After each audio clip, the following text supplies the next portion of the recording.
Hello, my name is Kristen Richardson, and my speech is on why the U.S. needs universal health care.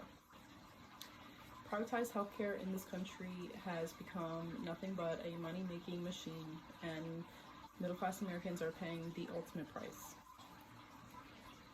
An article on benefitspro.com tells us the top 7 private insurance companies in this country in 2019 reported $913 billion in profit. The biggest of these companies is United Healthcare. They reported $14.2 billion in profit alone in 2019. Meanwhile, 137 Americans are facing financial hardship due to medical bills.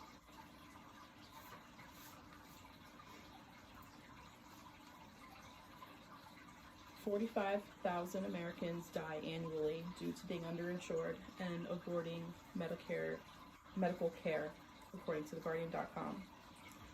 A December 2019 poll by Gallup shows that 25% of Americans or a family member have avoided medical care for a serious illness due to the fear of costs.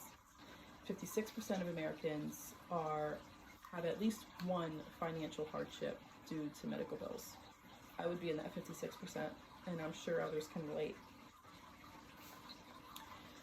An article posted on theguardian.com struck a chord with me. It was about Anna Marie Markle. She is from Port Murray, New Jersey, and she was unfortunately diagnosed with uterine cancer. Now, she worked for her company for 20 years, but shortly after her diagnosis, she was laid off from her position. She left with a severance package, which included a year of continued healthcare coverage. When that year was over, she still had cancer. She still had bills. She still had treatments that were going uncovered that she was having to pay for, and she had mounting debt. She was left with a decision that no one in this country should ever have to make. She had to choose between continuing her cancer treatments and continuing to rack up debt, or stopping them altogether. Now, she did not want to leave her children with that financial burden, and she decided to end her cancer treatments altogether. She died in September of 2018 at the age of 52.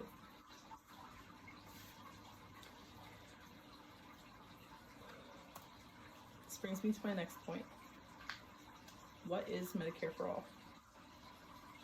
It is a tax-financed federal healthcare program.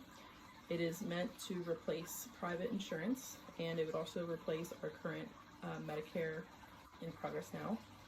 It would mean no monthly premiums. Most providers are currently able to work under Medicare, and those that aren't can easily apply and get those certifications. It would mean a cap on annual prescription costs and a cap on out-of-pocket costs annually, like your current deductible if you have one. Now, there are options for possibly to leave an opt-out option with a Medicare for All plan. There have been proposals that included that, and that would benefit everyone as well. It would mean that private insurance companies would have to become competitive, and they would have to lower their premiums. This brings me to my last point. How much will it cost? Obviously, it would be tax funded, so someone has to pay. Now, it is up for debate who is actually going to be paying. There are some senators like Bernie Sanders who has an income-based tax ladder proposed, which would essentially mean unless you're below poverty level, you will pay something out of your income taxes towards a Medicare for All. This turns a lot of people off. No one wants to pay more taxes. There are other senators who have different ideas, like current Vice President-elect Kamala Harris. Her proposal included a tax the rich option, which unless you made $250,000 or more annually, you would be exempt from a tax income for Medicare for All. And her idea also included taxing stocks and bonds. Now, those are just two options, but there have been many proposed. Obviously, nothing has been set in stone yet. This is still a very hotly debated topic, but the fact of the matter is that we're spending way more than that now.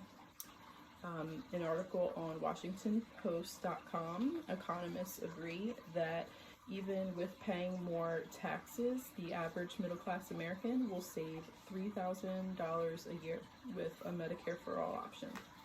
Now, as this chart shows, in the last 20 years, the amount of money that we're spending, our employers are spending on premiums, and this top orange color is what we're paying strictly out of pocket for copays and deductibles. It has doubled in the last 20 years. Our incomes have not. We're spending more than ever on healthcare, and it's not benefiting us.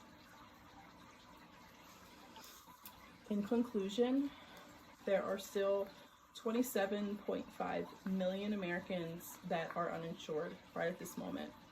No one should have to die because they can't pay their healthcare bills. It should be every citizen's right in this country to go to the doctor when they are sick. No one should have to worry about leaving debt to their children, paying rent, or paying a copay. This is the United States of America.